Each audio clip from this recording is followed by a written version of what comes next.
আর ছেলে দেখতে গিয়ে আমরা প্রথম প্রশ্ন কি করি, ছেলে কি করে? যদি বলে যে ছেলে সরকারি চাকরি করে, কিন্তু দাঁড়িয়ে মতে বলে ও আমার মুখী মতে মুতুক, অসুবিধা নেই, এই যন্ত্র তো খুঁজ দিছি। আরো যদি বলে দেগঙ্গার বাজারে 4টে দোকান আছে, 2টো লরি আছে, বলে কোনো কথা চলবে না, বিয়ে হবে। আরে বিশ্বনাথপুরের মুসলমান, আমি কারিমুল্লাহ নবীর মেম্বারে বসে বলছি, এরা যদি মুসলমানের ছানা হতো, এরা যদি মুসলমানের বাচ্চা হতো, রুজির মালিক আল্লাহ দেয়, এটা যদি অন্তর থেকে বিশ্বাস করত, এদের প্রথম প্রশ্ন করা উচিত ছিল ছেলেটা নামাজি কিনা। কেননা পৃথিবীর সব থেকে বড় খাদ্যমন্ত্রী আমার আল্লাহ ওয়াদা করেছে যে নামাজ পড়বে, নামাজি হবে, 5টা পুরস্কার দেবো। কটা বলো? 4টে বাকি রে, মরণের পরে দেবো, তোগা ভালো হবে। একটা নগদ দেবো, নামাজ পড়তে যাবি হাতে হাতে দিয়ে দেবো। সেটা কি? নামাজিকে রুজির পিছনে ছুটতে হবে না, আমার রেজেক নামাজির পিছনে ছুটবে। সুবহানাল্লাহ বলো। তাহলে এরা যদি আল্লাহকে রেজেক দাতা বলে বিশ্বাস করত, বেনামাজিকে জামাই করত। এরা যদি প্রকৃত উম্মতে মুহাম্মাদি হতো, বেনামাজির হাতে নিজের বোনকে কি করে তুলে দিলে বলো? আরে আল্লাহ ওয়াদা করেছে নামাজ পড়লে আমি রুজি দেবো, এটা তোমার বিশ্বাস হলো না? রোজা সবার জন্য ফরজ নয়, বিশ্ব নবী বলেছেন মান তারাকাস সালাতা ফাকাদ হাদামাদ-দ্বীন, যারা আমার নামাজকে ছেড়ে দিল ওরা আমার দ্বীনটা ধ্বংস করে দিল। আস-সালাতু ইমাদুদ-দ্বীন, নামাজ হলো ইসলামের খুঁটি, যারা নামাজ ছেড়ে দিল ওরা আমার ইসলামের খুঁটিটা ভেঙে দিল। এখন যারা পড়েনি বাদ দেন, আমি এসার নামাজ তো মসজিদে, আর এরা বহুত সুপার ফাস্ট। আমি একটা লোক একটাই বার হয়েছি, ডায়মন্ড হারবারে আমার বাড়ি, এসে কোন রকম 1 কাপ চাও খাইনি, শুয়েছি ঘুমিয়ে পড়ি। আর 1.5 মাস হচ্ছে প্রত্যেক দিন 2-3টে করে দাওয়াত। সেই যেদিন তারাবি হবে সেই দিন বল, আজান দিয়ে সাথে সাথে আমার ওটা টাইম দেয়, নামাজ শুরু হয়ে গেছে। কথা বুঝলে? কারণ এরা সুপার ফাস্ট, জিবরাইলের ফু তো ভাই, বুঝতে পারছেন? হ্যাঁ, এদিকে দেখান আব্বা। এখন আমি উজু করে তো মসজিদে মাঝে মাঝে দেখি কে কি করতে। কটা যে ডিজিটাল নামাজি আছে খোদা ছাড়া কেউ জানে না। আব্বা তুমি উঠে যাচ্ছ কেন? কেন বলবে তো? খুব জোর পেয়ে গেছে, সর্বনাশ করে, মোটা লোক ছেড়ে দাও, অসুবিধা হয়ে যায়।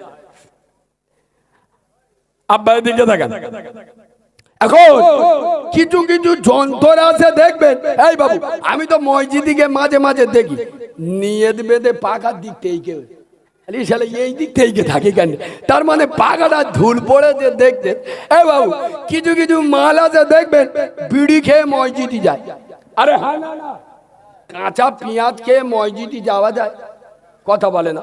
কাঁচা রসুন খেয়ে, তা তুই কিরাম নামাজি রে, বিড়ি খেয়ে মসজিদে গেলি? আর সিজদায় গিয়ে বলতে হয় না সুবহান রাব্বিয়াল আলা, বলতে হয় না? বিড়ি খেয়ে মসজিদে গেছ তো, যেই সুবহান রাব্বিয়াল আলা বলেছে আর বিড়ির গ্যাস তো গালতে ফক্ক বেইরে, যে পাশে সুবহান রাব্বিয়াল আলা বলতিল তার নাকের ভিতর ফুসকো ঢুকে গেছে, সে তো সুবহান রাব্বিয়াল আলা ফালা বাদ এ কি মারলে বিড়ি খেয়ে মসজিদে। আর এরম হয় না, হয় না? চাচা ফজরের আজান দেশে, আজানের পরে চাচা উঠে বেসন ময় খালি হাত রাখছে, বুঝলেন? খালি বেসন ময় এরম এরম এরম। বুড়ি বলে শালা পাগলা হয়ে গেল নাকি, এরম করে গেল। কি আজ কি বলে, এইটা সে আধ গান বিড়িটা কোথায় রেখে দিচ্ছি খুঁজে পাচ্ছি না। তার মানে চাচা বিড়ি খেয়ে মসজিদে যাবে। এখন আল্লাহ বলেছে নামাজ পড়লে আমি রুজি দেবো, এ চাচা মসজিদে নেবে, একটা পা ফোটে একটা পা বাইরে, বিড়ি ধরিয়ে দে। জিবরাইল ওই কীর্তি থেকে ফিরে চলে গেছে। আল্লাহ বলে কি খবর, করিমের রুজি দেবো বলে নে গেলি তো, তা ফিরে আইস কেন? দিস না কেন বল?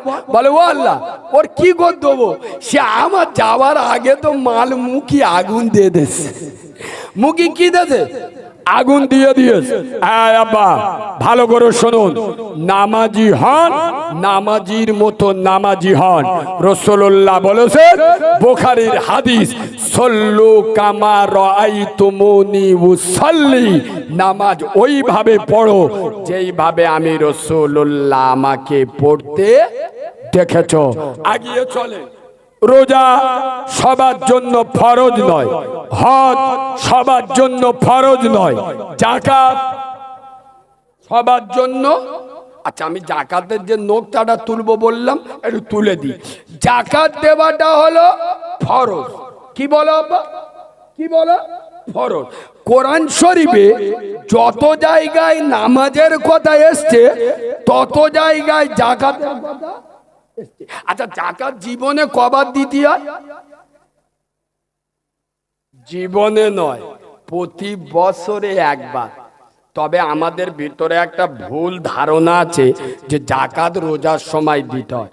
না, শুধু যে রোজার সময় দিতে হবে না, সারা বছর যে কোনো মাসে যে কোনো দিনে, মানে বছরে একবার আপনার দিতে হবে।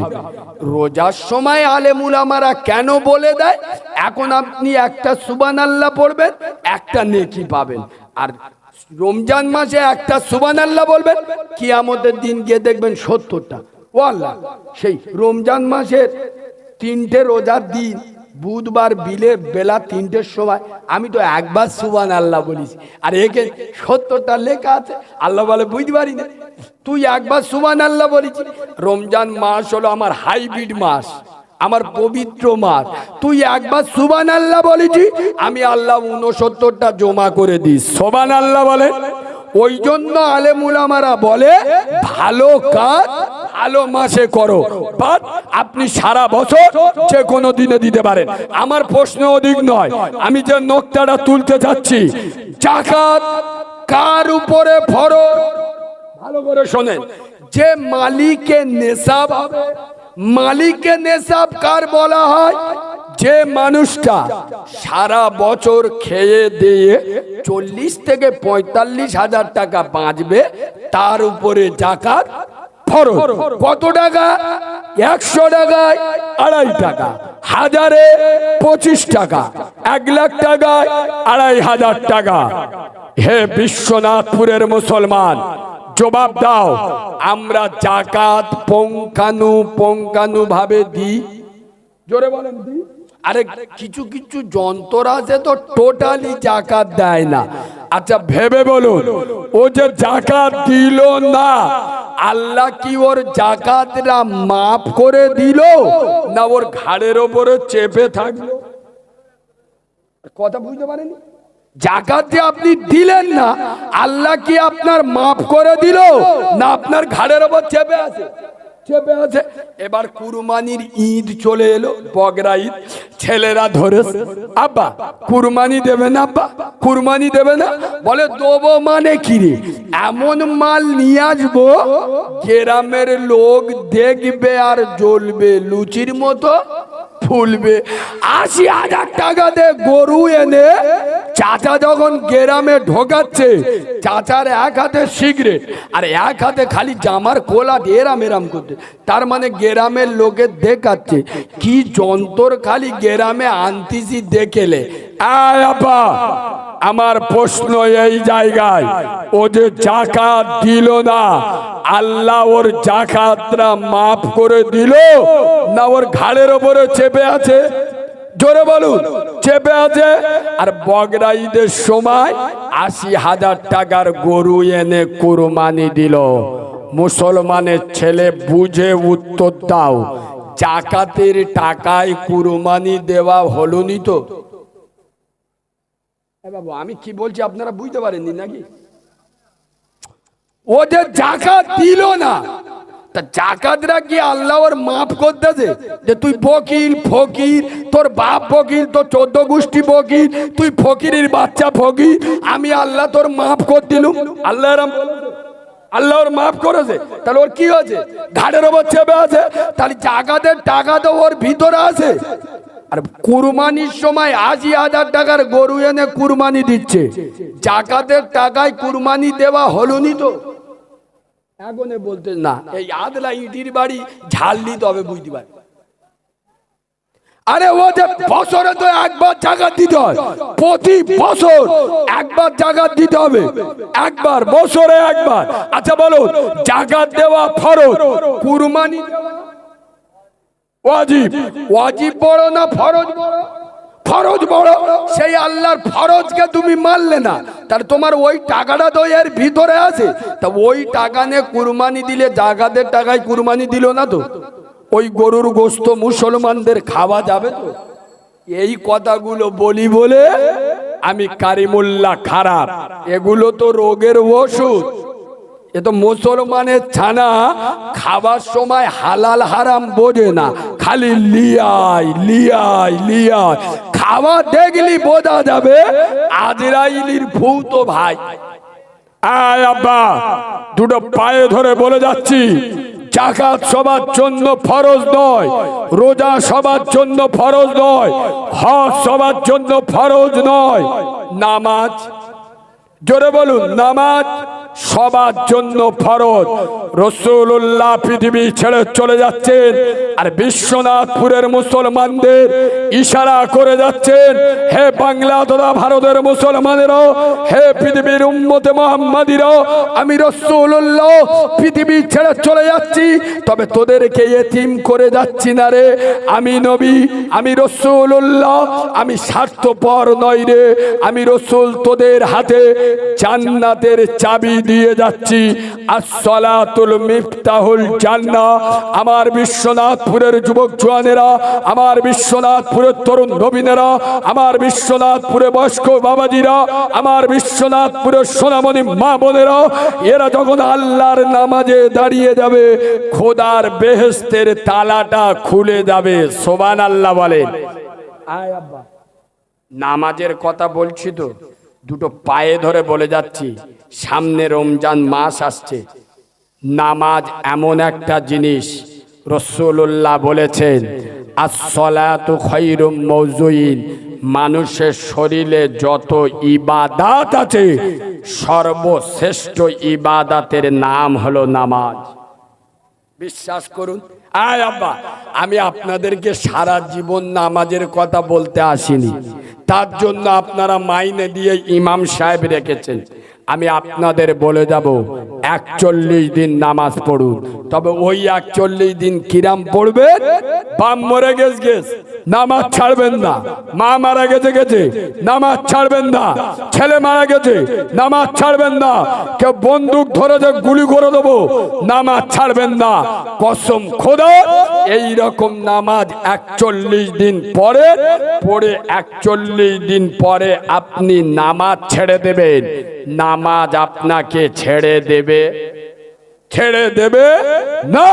কসম খোদার নবীর মেম্বারে বসে বলছি, রাসূলুল্লাহর জামাতা আলী, সাইয়্যিদাতুন নিসা, খাতুনে জান্নাত ফাতেমাতুজ জোহরার স্বামী আলী, আয় আব্বা, হাসান হোসেনের আব্বা আলী, জিহাদের ময়দানে তীর লেগে গেছে। তীর মানে বুঝতে পেরেছেন তো, ও বার করা যায় না, পুরো কেটে বার করতে হবে। হযরত আলী হাত দিতে দিচ্ছে না। হযরত আলী আল্লাহর নামাজে দাঁড়িয়ে গেছে। আমার নবী সাহাবাদের বলছে, বাবা এইবার আমার আলীর তীরটা বার করলাম। সুবহানাল্লাহ বলবেন না? একটু জোরে সুবহানাল্লাহ বলবেন না? হযরত আলী নামাজে দাঁড়িয়েছে, স্বয়ং রাসূলুল্লাহ বলছে, বাবা আমার আলীর তীরটা এইবার বার করলাম। জোয়ান জোয়ান সাহাবারা হযরত আলীকে ধরে জোর করে টেনে, যে তীরে হাত দিলে যন্ত্রণায় ছটফট করছিল, সেই তীর জোর করে টেনে বার করে দিল।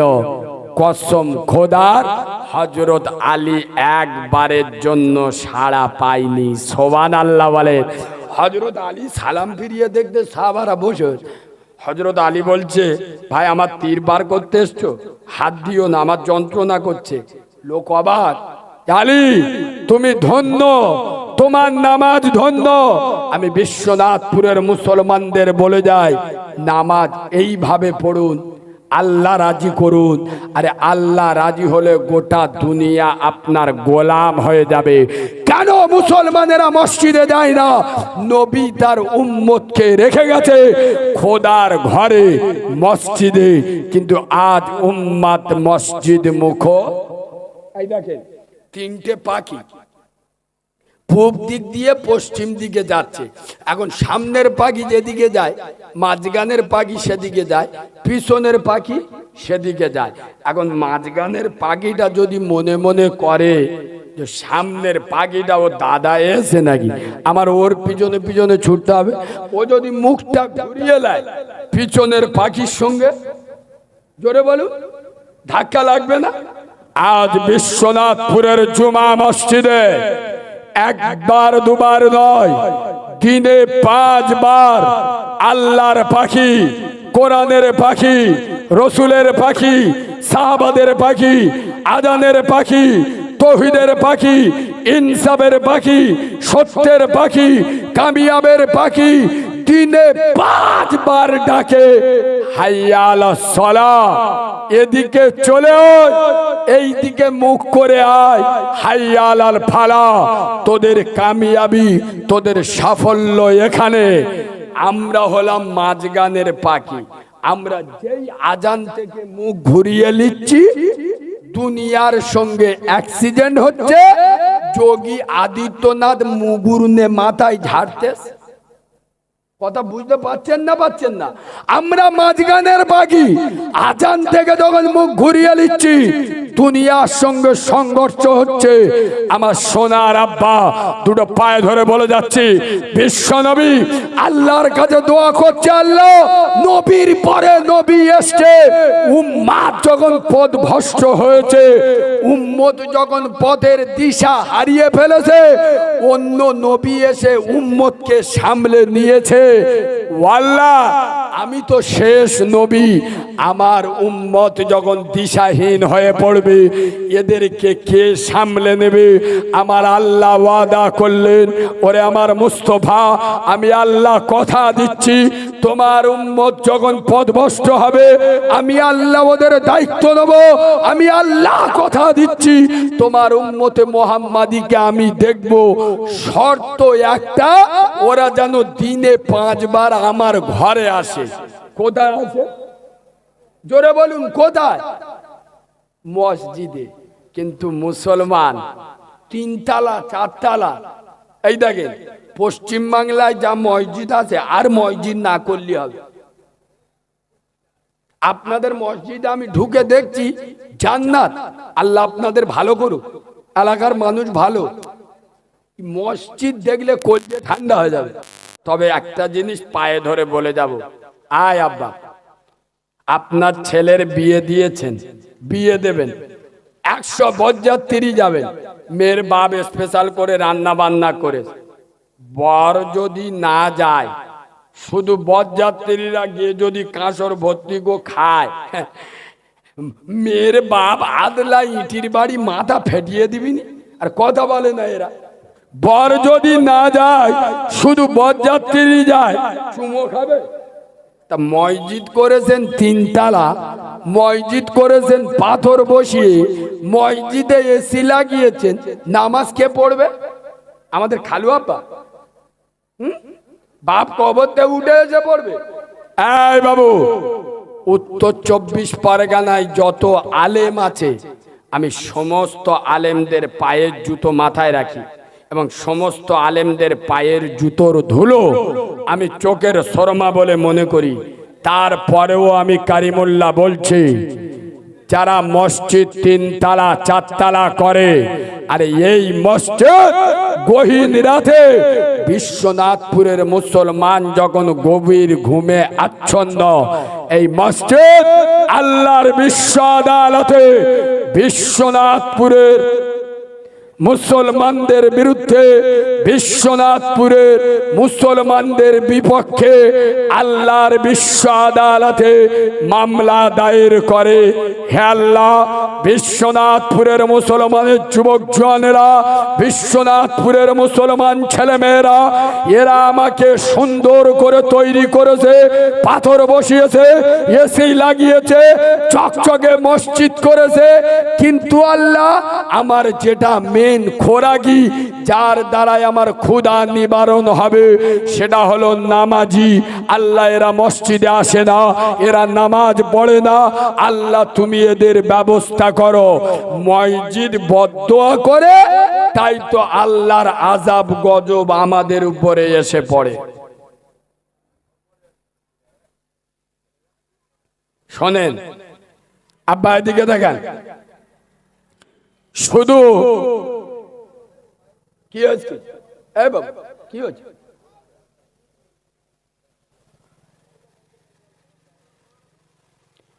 শুধু আলেমদের বিরুদ্ধে আঙুল তুললে হবে না, উলামাদের বিরুদ্ধে আঙুল তুললে হবে না। আলেমদের হক কথা বলতে দেবেন, মসজিদে যাবেন, 5 ওয়াক্ত নামাজ পড়বেন। রাসূলুল্লাহ বলেছেন, আসসালাতুল মিরাজুল মুমিনিন, নামাজ হলো মুমিনের জন্য আল্লাহর সঙ্গে দেখা করা। আমার সোনার আব্বা, এ মসজিদ আল মসজিদুন বাইতুল্লাহ, মসজিদ কার ঘর? জোরে বলে, কার ঘর? আল্লাহর ঘর। আমি কারিমুল্লাহ আপনাদের কাছে ওয়াজ ও নসিহত করছি। আয় আব্বা, আমি একজন মা হারা অনাথ। আমি যেদিন পৃথিবীর জমিনে এসেছি, আমি আমার প্রসবিনী মাকে হারিয়েছি। আমার মাকে আমি জীবনে দেখিনি। আমি এই রকম একজন অনাথ ছেলে। আমার প্রসবিনী মা, জনম দুঃখী মা, গর্ভে ধারিণী মা, রক্ত ক্ষরণের পেটে ধরা নারী ছেড়া মা আমাকে প্রসব করে 1 থেকে 1.5 মিনিট বেঁচে ছিল। আমার মায়ের ফুল পড়েনি, আমার মা মারা গেছিল।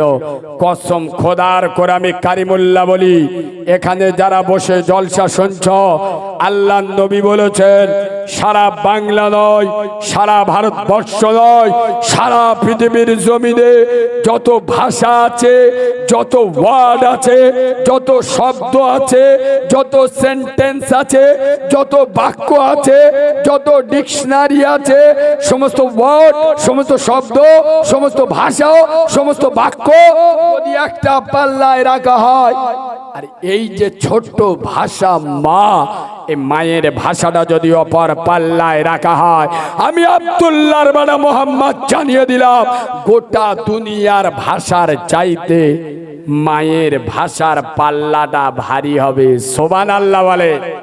আমি ওই জন্য কথা বলতে বলতে মাঝে মাঝে রেগে যাই। কেন জানেন? আমি নিজেকে ঠিক রাখতে পারি না। কেন? মুসলমানের ছানারা জান্নাত কোথায় খুঁজতে যাও? কাবা কোথায় দেখতে যাও? ঘরে কাবা মদিনা বসানো আছে। নবী বলেছে, বাপ হলো তোর জন্য জিন্দা কাবা, মা হলো তোর জন্য মদিনা।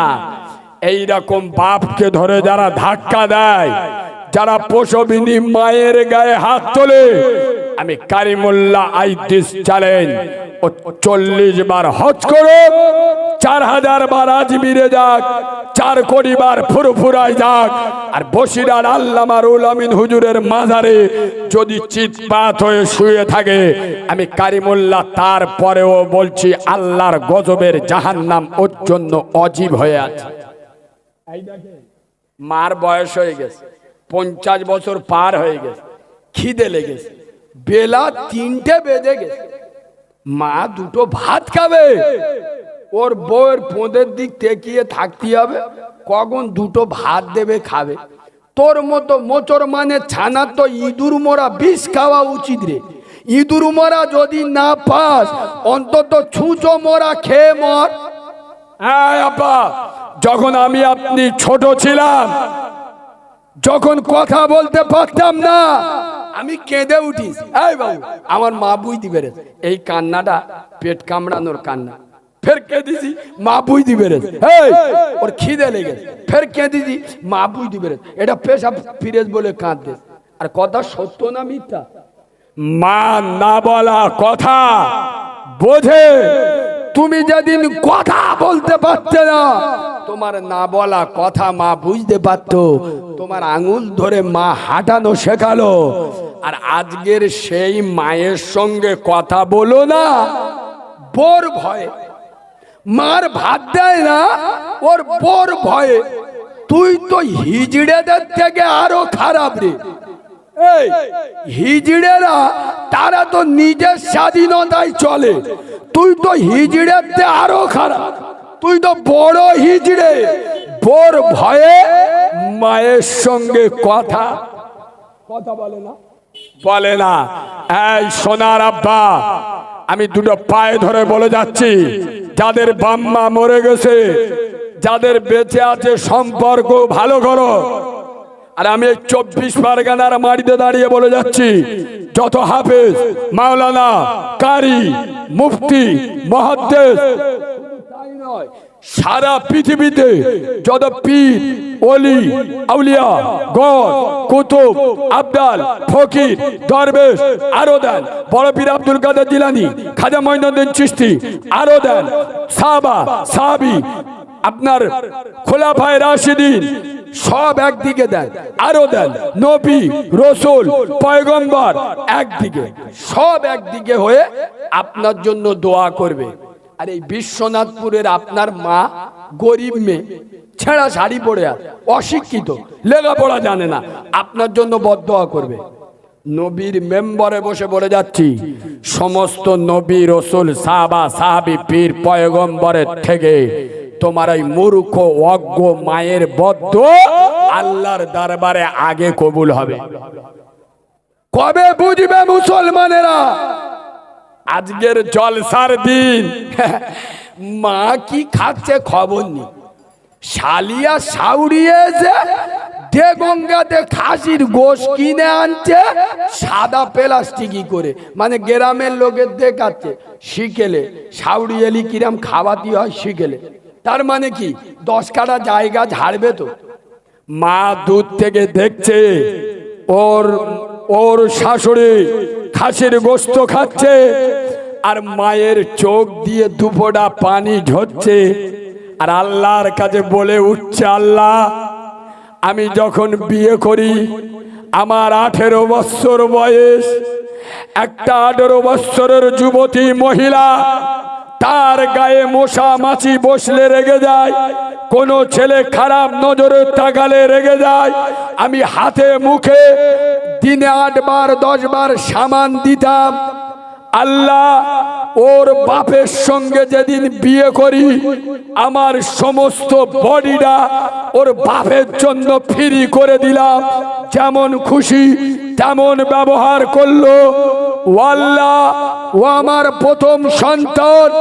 ডাক্তার আমার হাত ধরে বলেছিল, মা, এ বাচ্চা নরমাল ডেলিভারি হবে না, সিজার করতে হবে। ও আল্লাহ, আমি যদি মনে করতাম ওকে নষ্ট করে দিতাম, আমি যদি মনে করতাম ওকে শেষ করে দিতে পারতাম, আল্লাহ, আমি 18 বছর বয়সে আমার জীবনের মায়া করিনি, আমার যৌবনের চাহিদা রাখিনি, শুধু ওর মুখে হাসি পড়াবার জন্য, ওর দুনিয়ার আলু বাতাস দেখাবার জন্য আমার আগো পেটটা কেটে, আমার আগো পেটটা ফেলে ওকে জন্ম দিয়েছি। আজকের খাসির গোশত খাচ্ছে ওর শাশুড়ি, আমার কোনো দুঃখ নাই। ও যদি একবার এসে আমার মা বলে ডাকতো, কসম খোদার নবীর মেম্বারে বসে বলে যাচ্ছি, মা একবার আহা বলে উঠবে, তোর 70 বছরের নামাজ শেষ, রোজা শেষ, হজ শেষ, জাকাত শেষ। আরে জান্নাতে যদি যেতে চাও মায়ের সেবা করো, বাপকে ভালোবাসো। বাপ হলো তোর জন্য জিন্দা কাবা, মা হলো তোর জন্য মদিনা। আরে মা কারে বলে? মা কি জিনিস আমাকে জিজ্ঞেস করুন। আমার তো মা নেই, মায়ের দাম আমি বুঝি। হতভাগা মুসলমান, মিলিয়ে নেবেন আমার কথা। যেদিন এই বিশ্বনাথপুরের জুমা মসজিদে হঠাৎ মাইকে ভেসে আসবে, বিশ্বনাথপুরের বাক্কারের মা মরে গেছে, সোমবার জোহর বাদ জানাজা হবে, খোদার কসম করে আমি কালিমুল্লাহ বলি, গ্রামের মেয়েরা দলে দলে তোমার মাকে দেখতে আসবে। তোমার মায়ের দেহটা নিথর হয়ে যাবে, তোমার মায়ের হাত আর নড়বে না, তোমার মায়ের চোখ আর কোনোদিন খুলবে না। সারা জীবনের মতো গ্রামের মেয়েরা তোমার মাকে গোসল করিয়ে দেবে, তুমি নিজের কাঁধে করে মাকে নিয়ে কবরস্থানে যাবে। ওরে হতভাগা মুসলমান, যখন মাকে নিয়ে কবরে নামবে, মাকে রেখে যখন উঠে আসবে, মনে করবে গোটা দুনিয়াটা কবরে রেখে দিলাম। বাড়িতে যখন ফিরে আসবে, শুধু মায়ের স্মৃতিটা ভেসে উঠবে।